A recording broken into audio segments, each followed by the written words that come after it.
तर त्यो खालको स्वाधीनता हो, त्यो खालको सिमानाका कुरा होला या देशका सन्धिका कुराहरू होलान्, देशका घात जनताको अहितमा नेपालको अहितमा छन् भने ती चिजहरूलाई बहिष्कार गर्न सक्नु नै सबभन्दा ठुलो हो जस्तो मलाई लाग्छ। फेरि यो मात्रै होइन कि कुलमानले नै हो भन्ने कुरो मात्रै पनि होइन। त्यहाँ जुन क्याबिनेटका जुन प्रधानमन्त्री हुनुहुन्छ तपाईँले भनिराख्नु भएको छ, त्यो खालको चाहिँ क्याबिनेटले पास गरिरहेको कुराहरू छ।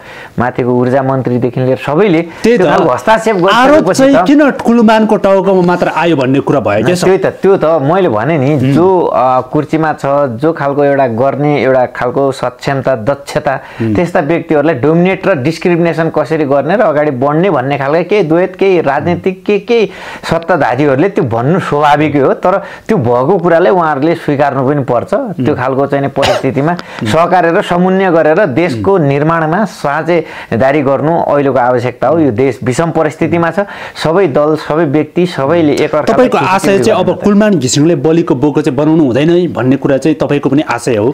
कुनै एउटा व्यक्ति विशेषलाई गएर डोमिनेट र डिस्क्रिमिनेसन गर्नु त्यो गलत हो। त भइरहेको छ नि सर, यता त भइरहेको छ भन्ने नै हो भने। अब यस्तो छ, अब त्यो चिजलाई जति कोट्यायो त्यति ठुलो हुने हो। तर यस्तो खालको विषयवस्तुहरूलाई होइन कसरी हुन्छ एउटा खालको चाहिँ नि वातावरण बनाएर सहकार्य र समन्वय गरेर जाँदा राम्रो होला जस्तो लाग्छ। कुनै व्यक्तिलाई कुनै एउटा इस्यु ल्याएर डोमिनेट र डिस्क्रिमिनेसन मात्रै गरिराख्ने हो भने चाहिँ त्यो खालको स्थिरता र त्यो खालको जनताले अपेक्षा गरेको, महत्त्वकांक्षी बोकेको स्थिर सरकार, भ्रष्टाचार रहितको, सुशासन सहितको यो मुलुकको मुहार फेर्ने, त्यो खालको युवाहरूलाई आत्मनिर्भर र समृद्धि बनाउने, त्यस्ता खालका प्रचुर सम्भावना बोकेका चिजहरूलाई विकासको उन्नतिको बाटोमा देखाउने त्यो खालको बाटोमा चाहिँ लाग्नुपर्छ, सबै जुट्नुपर्छ भन्ने मेरो भनाइ हो। तपाईँ एक युवा प्रभावशाली हुनुहुन्छ, तपाईँ होइन, एउटा प्रभावित गर्न सक्ने आफू खुबी छन् तपाईँको होइन। तपाईँ एउटा श्रम शक्ति पार्टीको एउटा प्रभावशाली एउटा युवा हुनुहुन्छ, श्रमदाता पनि भन्नुहुन्छ तपाईँ होइन। त्यो हैसियत भएको कारणले गर्दा जस्तो कि पछिल्लो समयमा जति पनि चाहिँ एमएससीसँग जोडिएका कुराहरू आइरहेको छ, हरेक कुराहरू आइरहेको छैन, विभिन्न किसिमको कुराहरू आइरहेको छ।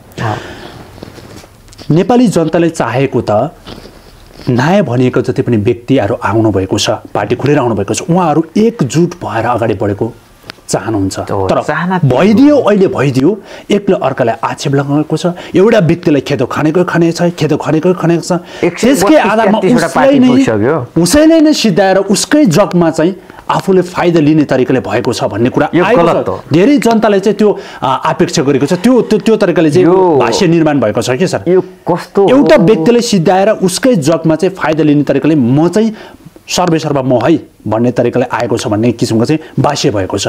जनताले त्यो किसिमको चाहिँ प्रश्न उठाएको छ तपाईँहरूको प्रति। तपाईँले भन्न खोजेको कुरो पनि राम्रै हो। कुनै देवत्व हुनु भएन, कुनै पार्टी कुनै पनि व्यक्तिले देवतीकरण गर्नु हुँदैन भन्ने कुरा पनि आएको छ क्या। त्यो व्यक्तिले पछि आएर निरङ्कुश पैदा हुन्छ भन्ने किसिमको पनि प्रश्न उठेको छ के सर? अब यस्तो छ, अपेक्षा महत्त्वकांक्षी जनताको जनार्दन, जनता जनार्दन हो। हेर्नुहोस् है, जनताहरूले जुन खालको अपेक्षा गरेको छन् त्यो अनुरूपको अहिलेको सरकार थियो भने आज यत्रो युवाहरूले रगत बगाउनु पर्दैन थियो होला। आज त्यो रगतले मुछिएका, लतपतिएका ती सपनाहरू अझै पनि जीवितै छ। त्यो खालको सम्बोधन र त्यो खालको चाहिँ अपेक्षा अनुरूपको जुन अन्तरिम सरकारको कर्म हो त्यो सेटिस्फाई चाहिँ युवाहरू छैनन्। मैले भन्न खोजेको कुरो के हो भने अहिले व्यक्तिप्रति जुन सेलिब्रिटीहरू छन्, केही राम्रा अलिकति व्यक्तिहरू छन्, उहाँहरूले अहङ्कारिता, अहमता, जुन खालको घमण्ड, जीवनको सबभन्दा ठुलो कमजोरी नै घमण्ड हो क्या। त्यो खालको पद्धतिबाट जाने हो र देवत्व मान्ने प्रवृत्तिको जुन हिजो पनि थियो, केपीमा देखियो, प्रचण्डमा देखियो, शेरबहादुर देउपामा देखियो, त्यो उत्तराधिकारी होइन, त्यो खालको चाहिँ नि भनौँ देवत्व, त्यो खालको चाहिँ नि वातावरण थिएन भने आज यो देशको परिस्थिति यस्तो हुन्थेन होला।